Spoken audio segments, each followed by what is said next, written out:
Good Tuesday afternoon, everyone. It's 4 o'clock here on the East Coast, actually 4:03, but where this gentleman is from, it's always macho time. I got Hector Camacho Jr., June 19th, live on pay-per-view, tribute to the Kings against Julio Cesar Chavez Jr. in an exhibition. Hector, how you doing, my friend? I'm doing well, Mark. It's great to be on with you, brother. You know, I've been seeing you. I've been growing up in boxing all my life almost. So it's great to be on. I've known you a long time. Actually, it's that. Know what that means? It means we're getting old since I've known you a long time. And what's the good thing, Mark? You don't change. That's the good thing about it. You don't change. I'm the same guy I've been since day one. So let's get into June 19th. We have this very special night of boxing with you and Julio Cesar Chavez. An unbelievable night of boxing, a tribute to the Kings, and just talk about getting in the ring with Julio Cesar Chavez Sr. Hey, the dream. Before Julio retired, I tried to get a fight with him when I was coming up. I was in Vines. He beat my father in 1912. And that's a fight I'll never forget. I mean, I tried to do it when it came. Then I tried to get Julio Jr., Chavez Jr., same thing. And it panned out. I went after Omar Chavez. It didn't pan out. So at that time, I said, I fight any Chavez. Omar, Bobby, Angie. And thank God Chavez Sr. at the board said, you know what? I'll do a tribute for Sr. I'll make this fight happen. Exhibition. So it's a great thing, man, you know? What's it mean to you? It's funny about boxing. I remember the lead up to your father's fight with him 20 plus years ago. You know, and obviously it's for promotion. You know, it was contentious, but little do we know that they were good friends. And what's it mean to you to share the ring? This is his swan song. He said he's never going to step in the ring again, whether it's exhibition or not. This is his last fight. What are your thoughts on being his last ring dance partner? It's a blessing, man. It's a blessing, Chavez. You know that he chose me out of everybody to make the last fight against Mexican. My father's a great friend, but by no means I'm friends with Chavez. I love him. I respect his legacy. It's actually one of the fighters I grew up watching, who I love as a fighter. But this is personal. For me, of course, it's got to be personal. So it's personal. I want revenge, you know. I'm not in that. I understand the age difference. I understand, you know, the term his career, the last fight. I'm pretty sure he will go out with, he will go out with a bang. So he's coming to fight. And much we can say exhibition, this is personal.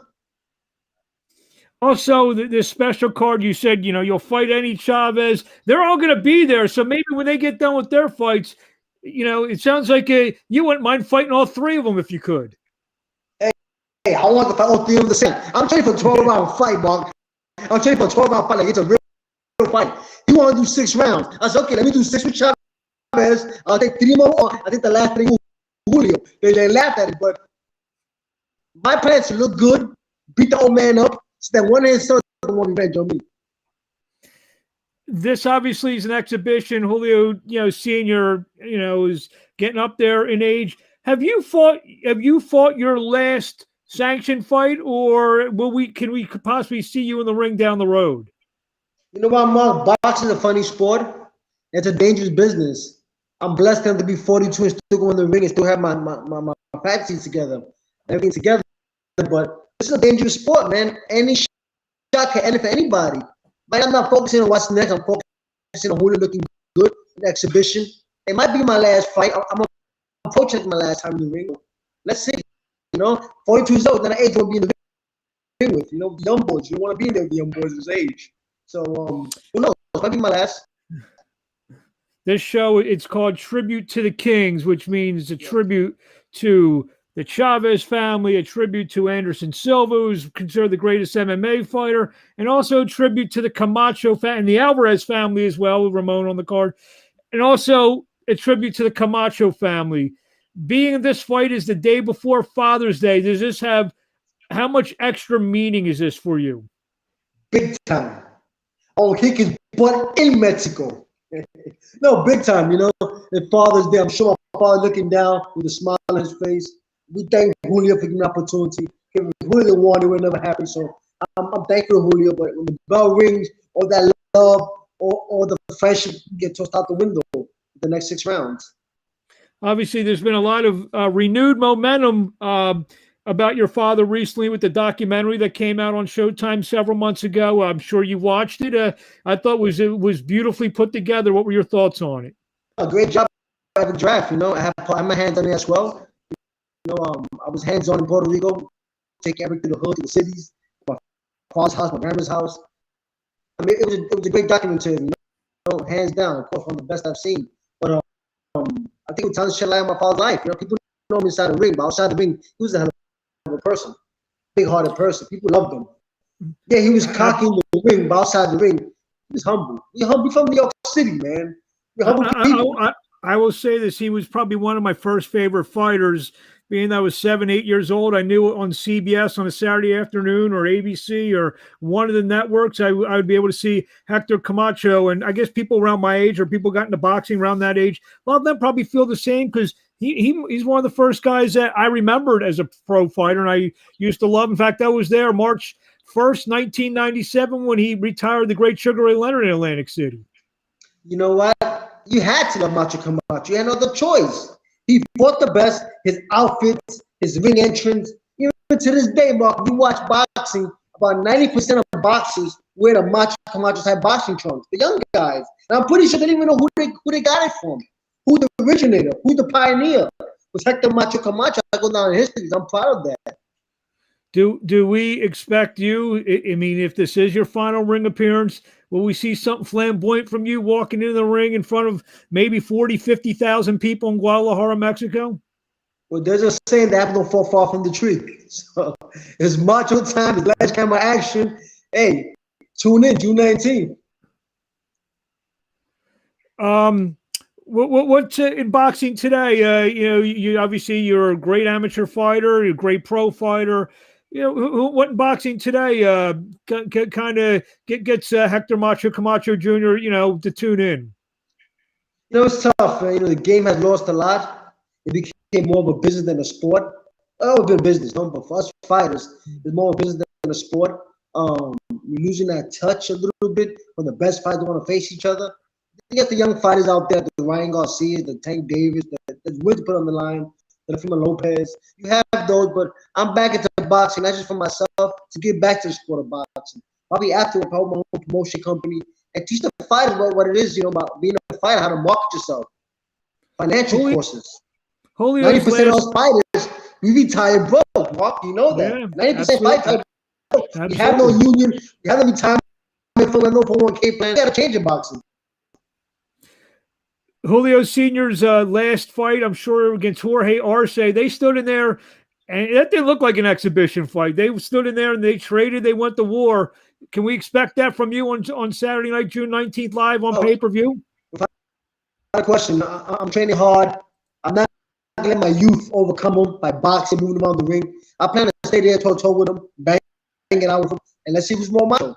I mean, this is my last time, so I'm willing to stay with the legend, bang it out. But one of the best I'm looking to do, absorb that knowledge. And this is one of the best fighters ever, Mark.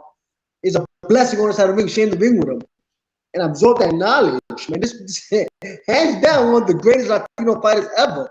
So I'm looking forward to it, staying there, picking up some tricks, maybe trying to outpoint him, maybe trying to out-slick him, out-maneuver him. I'm looking forward to it. It's going to be a fun night. Obviously, you already said how important it will be to kind of get even. Is that kind of at the end of the day when you leave the ring, for the last time on June 19th, is to say, you know what, you might got my dad, but I got you. Is that the moral of the story? Hey, that's the mindset I'm training with. I'm preparing for that. That's what's pushing me over the hill. Now, 42, I don't want to hear he's old. I'm old too. My leg hurt when I go jogging. My knees hurt. I mean, we're in the same ballpark. But the mind frame I have is that I want to get off of him. I want to do something my father didn't do. I want to beat Chavez. And, get a win out there for myself, for Puerto Rico, for my father, for my traditional family, for the legacy. Yes. I would imagine a guy like you like to draw attention, like you said, the ring entrances.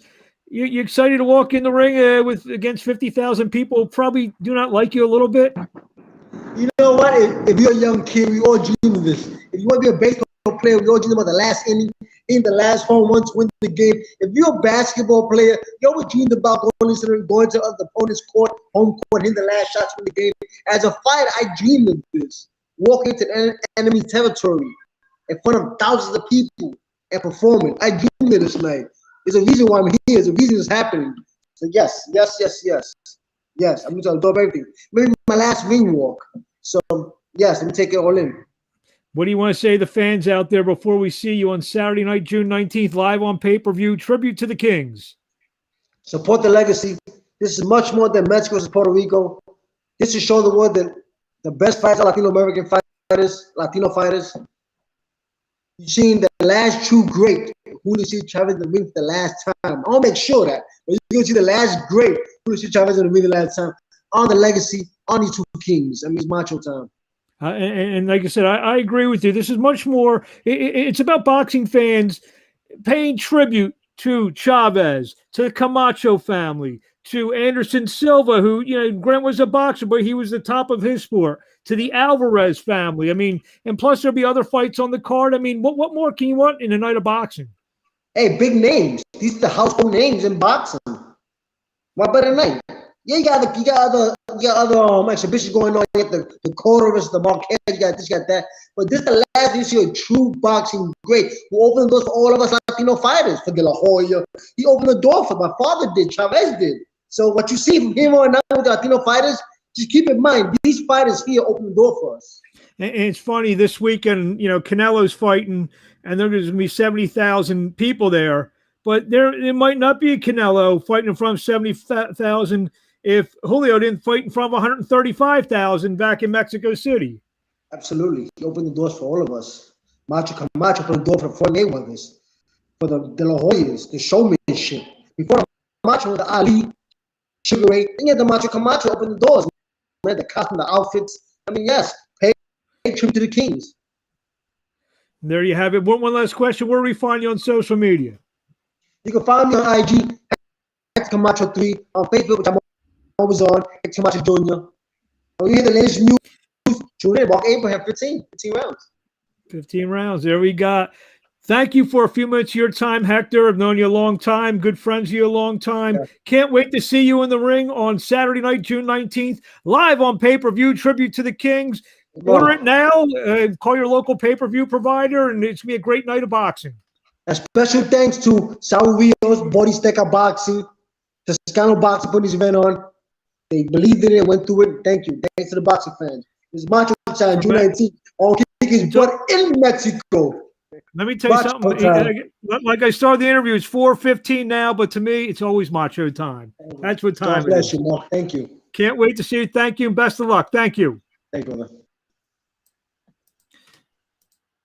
Thank you to Hector Camacho Jr. We will see him on Saturday night, June 19th, live on pay-per-view, tribute to the Kings. Also on the card, Omar Chavez takes on Ramon Alvarez. Julio Cesar Chavez Jr. takes on the MMA legend Anderson Silva. There'll be two more great bouts on the pay-per-view, and then there's be other ways to watch this, I guess 7 fights on before the pay-per-view. So it's a full night of boxing on Saturday night, June 19th. I'll be back tonight. Got 2 big interviews with Rasheem Jefferson, who headlines against Daul Olguin this Saturday night, live at the 2300 Arena in Philadelphia, live on bxngtv.com, as well as Shenard Bunch, who also will be on the card. So come back tonight, 7 o'clock Eastern, to listen to Rasheem Jefferson Jr., a bright prospect, a featherweight prospect, and also to junior welterweight 14-1, I believe 12 knockouts, Shenard Bunch. So thank you. We'll see you